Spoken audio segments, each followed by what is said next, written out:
ladies and gentlemen. This is Jeff Rains coming to you with Foundation of Civilization and Our Changing World. And I wanted to go over something today. I wanted to ask the question of why do we keep having the problems that we do, especially with our politicians and with our government?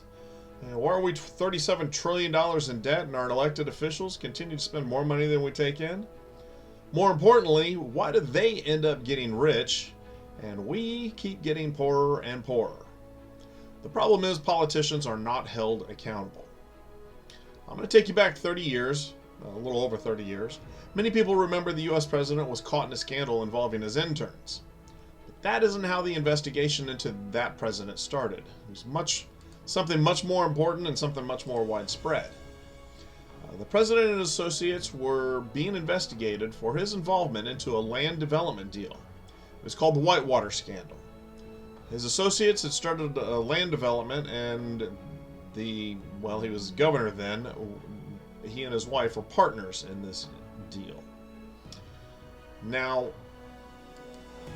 once he made it to the presidency, people started scratching their heads, asking questions about this, and they saw that a lot of his associates were engaged in some questionable activities. So,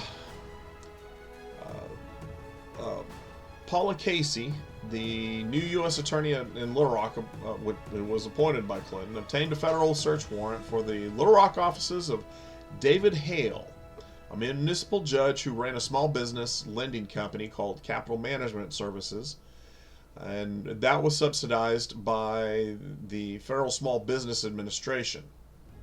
The next day, FBI agents raided the offices, and on September 23rd, a federal grand jury indicted Hale. He had advanced $2.04 million to 13 dummy corporations that he controlled. Hale's business also had extensive transactions in the 1980s with the McDonald's and the Jim Guy Tucker, who by this time had become governor of Arkansas. There were also a number of prominent Republican officials. Those transactions later became the basis of criminal charges against James and Susan McDougal and Governor Tucker. Now, after his indictment, Hale alleged that Clinton, when he was governor, had a secret interest in one of the illegal loans and had pressured him to make it, although no records were ever showed that Clinton had the transaction with Hale. Later on, there were a number of other investigations involved with other partners. There was the embezzlement of large sums of money from the Rose Law Firm by Webster Hubbell. He was a partner in the firm, and who became a deputy attorney general under Clinton. And finally, allegations about cash gifts given to Hubbell when he came under scrutiny by Whitewater investigators. Now, if you've done any research into money laundering, it's common practice for authorities to influence lenders to give loans to their friends. Many times, these loans are not meant to be paid back. All of the governor and later president's associates were implicated. Actually, I won't say all of them, but many of the governor's associates were implicated. But somehow the governor was clean? That just doesn't add up. The investigation was unable to establish a direct connection between the then governor of Arkansas and questionable loans. It might have had something to do with the fact that he had become president and he had access to some very influential people, and were able to, and some very big shredders. Now, mind you, it wasn't just the President Clinton that was involved. Politicians across every aisle were involved in improper loans. In fact, it is likely more Republicans were involved in this scandal than Democrats. The loss of money is covered up in a bigger problem and paid for by taxpayers. That is exactly what happened during the 1980s and 90s with the savings and loan crisis. Savings and loans at the time got caught up in an economic firestorm. which was characterized by the failure of numerous savings and loans due to a combination of factors including deregulation, high interest rates, mismanagement, fraud, and a downturn in the real estate market. People started taking money out of their savings and loans because the savings and loans could only pay a few percent interest, and they were able to make more money in other locations, especially like money market funds. Savings and loans started going under, and the government ended up bailing people out.